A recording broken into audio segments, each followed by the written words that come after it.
काही काहींना तर असं का उत्साह आलेला आहे, त्याच्यामध्ये आपले विद्यमान खासदार, त्या खासदारांची जर आता हिस्ट्री सांगतो, मी दुर्लक्ष करत होतो, जाऊ दे, मी निग्लेक्ट करत होतो, परंतु रोज कुठली सभा असली की गुलाबी जॅकेट, माझं जॅकेट गुलाबी नाहीये, त्यांना म्हणा तुमचा चष्मा बदला, तो जॅकेटचा रंग गुलाबी नाही. जांभळ खाल्ल्यानंतर जांभळाची बी कशी असते, तिचा जो रंग आहे ना तो त्या जॅकेटचा रंग, आणि आता तर घातलेलंच नाही.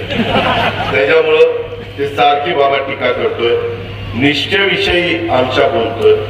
अरे तुम्ही आमची निष्ठा काढावी, आणि वेगवेगळे अजूनही आज उद्या ते काढण्याची शक्यता आहे. निष्ठेच्या बद्दल हे महाराज बोलतात, ते आधी राजसाहेब ठाकरेंना भेटले, नंतर 2014 मध्ये त्यांनी उभाटामध्ये, आताची उभाटा त्यावेळेची शिवसेनेत प्रवेश केला. त्यावेळेस भाषणाची सुरुवात करताना उद्धव ठाकरे साहेब प्रमुख असायचे. पहिल्यांदा उद्धव ठाकरे साहेब आपल्याला मानाचा मुद्रा, आणि अशा पद्धतीने सुरुवात बाबाच्या भाषणाची व्हायची. सगळं रेकॉर्ड करा, मी काही खोटं बोलत नाही. 2014 मध्ये भाजपने त्यांना लोकसभा निवडणूक लढवली, तेव्हा भाजप सोबत त्यावेळेस शिवाजीराव आढळराव पाटील 2014ला उमेदवार होते, आणि त्यांनी भाजपचं काम केलं. कुणी? कोल्हेंनी, शिवसेनेचे कार्यकर्ता म्हणून ते त्यांना चाललं. 2014च्या लोकसभेच्या निवडणुकीत आढळराव पाटलांना विजय मिळाल्यानंतर शिवसेनेचा वर्धापन सभेमध्ये ते म्हणाले, लोकसभेत खिळखिळ्या झालेल्या काँग्रेस आणि राष्ट्रवादी काँग्रेसला पूर्ण संपवूया. ही त्या बाबाचं भाषण 2014च्या विधानसभा निवडणुकीत माननीय पवार साहेबांनी बीजेपीला एकतर्फी पाठिंबा जाहीर केला. बीजेपीने तो मागितला नव्हता, पण केला, तुम्हाला आठवत असेल. त्यावेळी हेच कोल्हे म्हणाले, बीजेपीने चूक केली, 2+2 बरोबर 5 करणारे पवार साहेब नेते हा बीजेपीला शून्य करेल. म्हणजे पवार साहेब शून्य करतील, ही साहेबांच्यावर त्यांनी टीका केली, आणि बीजेपीने पवार साहेबांचा पाठिंबा नाकारला आणि शिवसेनेबरोबर सत्ता स्थापन केली. तेव्हा गोरे साहेबांना बीजेपी चालली. अक्षरशः सोयीचं राजकारण असतं, ते आधी बघतं किंवा आता काय, आणि तशा पद्धतीने बोलायचं. 5 वर्षात त्यांनी प्रयत्न केला, परंतु उद्धव साहेब ठाकरे तिचं तिकीट बदलत नव्हते. आढळराव पाटलांचं काम चांगलं होतं, त्यांनी आढळराव पाटलांनाच तिकीट त्या ठिकाणी दिलं.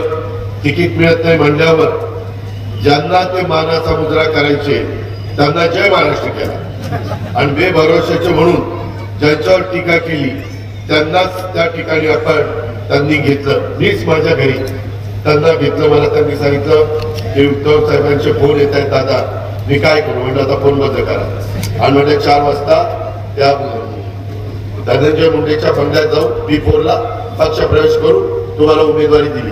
आणि मी माझ्या गाडीत घेऊन गेलो, आणि त्या पद्धतीनं त्या बाबाला उमेदवारी दिली.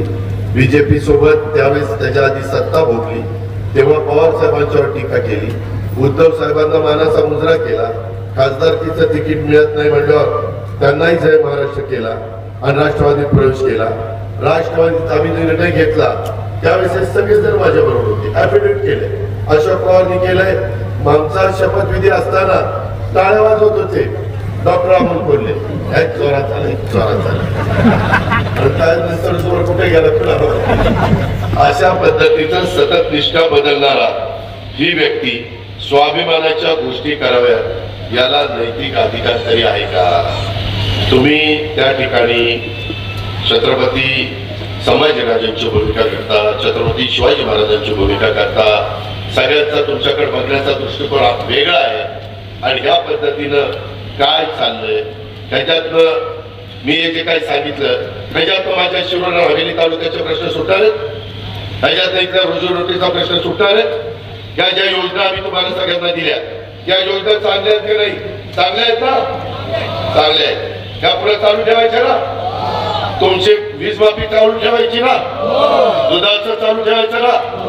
आता हे सगळं चालू ठेवायचं असेल तर ते तुमच्या हातात आहे. कसं? तर ते असं की उद्याच्याला मशीन आलं की महायुती पुन्हा सत्तेवर आणायची. महायुतीचा उमेदवार आहे माऊली कटके. माऊली कटकेच्या घड्याळाच्या चित्रावर तुम्ही शिक्का मारला की आपलं सरकार राज्यामध्ये यायला काही अडचण नाही.